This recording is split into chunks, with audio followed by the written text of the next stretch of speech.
అందరికీ నమస్కారం. ఆర్మూర్ మున్సిపల్ కార్యాలయంలో సాధారణ సమావేశము నిర్వహించాము. గౌరవ కౌన్సిల్ సభ్యులు, కమిషనర్ గారు హాజరయ్యడం జరిగింది. ప్రతి వార్డులో డ్రైనేజీ సమస్యలు తదితర సమస్యల పరిష్కారం కోసం 36 వార్డులకు గాను ఒక్కొక్క వార్డుకు 5 లక్షల చొప్పున నిధులు కేటాయించడం జరిగింది.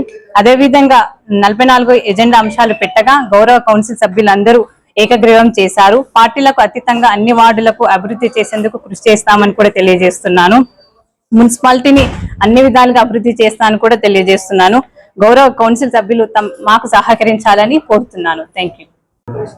అందరికీ నమస్కారం. నేడు ఈరోజు ఆర్మూర్ మున్సిపాలిటీ యొక్క సాధారణ సమావేశం మన చైర్పర్సన్ గోనెలహరి మేడం గారి అధ్యక్షతన మరియు కౌన్సిల్ సభ్యులందరం కలిసి ఈరోజు సమావేశం ఏర్పాటు చేసుకున్నాం. దీనికి అందరు కౌన్సిల్ సభ్యులు హాజరైనారు. చైర్మన్, వైస్ చైర్మన్, కౌన్సిల్ మరియు స్టాఫ్.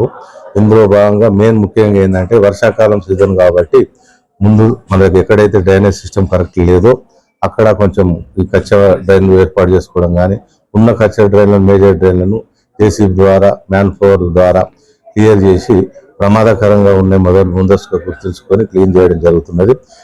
మరియు వచ్చే పండుగలు అంటే సపోజ్ ఇప్పుడు 15 ఆగస్టు కానీ, తర్వాత వచ్చే వినాయక చవితి కానీ, దసరా కానీ, దీపావళి కానీ ఇవన్నిటి దృష్టిలో పెట్టుకొని ముందస్తు మొరం వర్కులు, గ్రావెల్ వర్క్ అక్కడక్కడ ఏదైతే ప్యాచర్స్ గుంతలు ఉందో వీటిని మొదలు కూడుకోవడానికి ఈరోజు తీర్మానించాం. అవే కాకుండా 36 వార్డులకు కలిపి ఒక్కొక్క వార్డుకు సుమారు 4 నుంచి 5 లక్షలు చైర్మన్ గారి అధ్యక్షతన అందరికీ ఏర్పాటు చేపించేసి ఏదైతే అత్యవసరంగా అవసరం ఉన్న పనులు ముందుగా గుర్తించి చేసుకోవాలని అందరం 36 వార్డు సభ్యులు అందరం కలిసి ఏకగ్రీవంగా ఆమోదించి తీర్మానించారు. దీనికి అందరూ కౌన్సిల్ సభ్యులు మాకు సహకరించినందుకు ధన్యవాదాలు. Thank you.